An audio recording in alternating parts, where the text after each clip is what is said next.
everyone, in this video we're going to talk about how you can use filters in your search to improve your results. As you can see on my screen, I've done a search for social media teenagers. And here I've got over 250,000 results, which is quite a few. There's definitely a few things we can do to the search to narrow our results and get more relevant sources. Underneath my search bar are common filters that are used when searching. The first is scholarly peer-reviewed. This will probably be really useful for many of you who are doing assignments that require scholarly, academic, or peer-reviewed articles. I'm going to click on this filter and show you how it affects the results.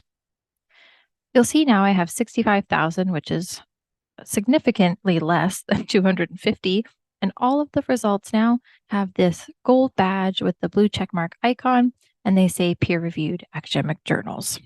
So now when you go through the results, you'll know all of them are this type of source. I'm going to click off of that back to our main search.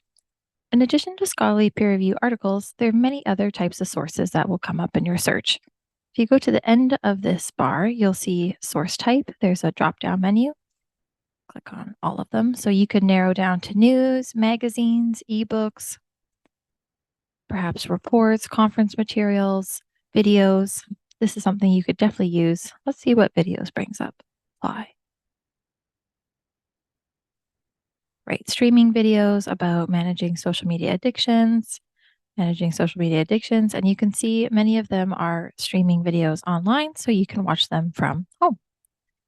Going to remove that filter. Anytime you select or want to deselect a filter, you will have to click the Apply button, and you can see which filters you have on your search. Under this first box here, it says All Filters 1. If you open this at the top, it will tell you what your active filters are.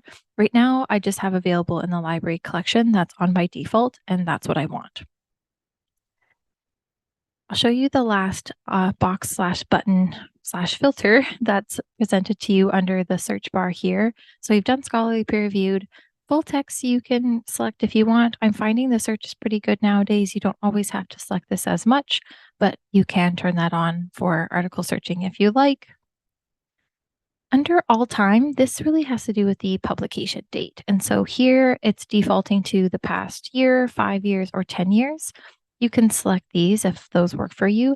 If you have a custom date range, you'll have to go back to the All Filters button, select it, and scroll down to publication date and select custom range and type in your dates here. So for example, if you wanted to search for articles published within 2019 to 2021, perhaps you're looking at content published during COVID, that would be something you have to do as a custom range versus one of the other options for you.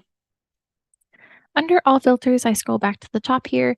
Again, at the beginning of the list are some of the common ones, the scholarly peer-reviewed. We also have print books only as an option, in addition to all books, so print and ebooks. This might be helpful if you know you specifically want to look at content you can go pick up from the library, but all books includes print and ebook, which is quite nice as you then get a more full picture of what we have in book format. Depending on your topic, you may want to use the Indigenous content filter. This is, as you can see, in beta, so if you have comments or questions about this, you can always contact the library, as we are also learning how it is being used effectively. There's also the videos only. After publication date, another relevant one filter area you might want to use is the source types, which we talked about. There's also geography. This could be really important if you're looking for articles specifically about Canada. I know there's a few assignments and courses that do look at Canadian specific. I will click apply and show you how this works. So we've got almost 3,000 results about social media and teenagers in Canada. When you scroll through your results, the Canadian aspect might come up in the title. So this is Canadian teenagers. It'll likely also show up in the subjects as well. So we see Canada here. Scrolling down, we see Canada in our subjects, but sometimes also in the titles as well. If I go back to my all filters, I can now see that there's a little 2, and my active filters are Canada and available in the library collection.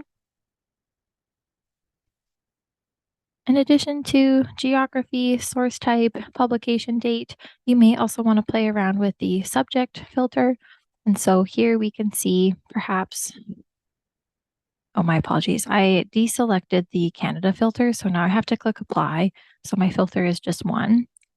If I go back here down to my subjects, they're a little bit different now because I don't have the geography on my search. And so perhaps I'm interested in teenagers, social media, and I'm going to show additional subjects. Oops. Teenagers, social media, and mental health might be another way I want to narrow my search. So I'm going to click update selection and apply. And so now my social media and teenagers, in addition to that mental health subject, are bringing up articles and newspapers. I don't have it with anything else, just that one subject. But additionally, you can see I have a newspaper peer reviewed. You can combine filters. So I could select scholarly. I could select the past 5 years, and I have the mental health subject, scholarly in the past 5 years, and that's bringing me 2,000 results. If you have questions about how you can use filters to improve your search or any other questions about your research, feel free to contact us at the library. We'd be happy to help you.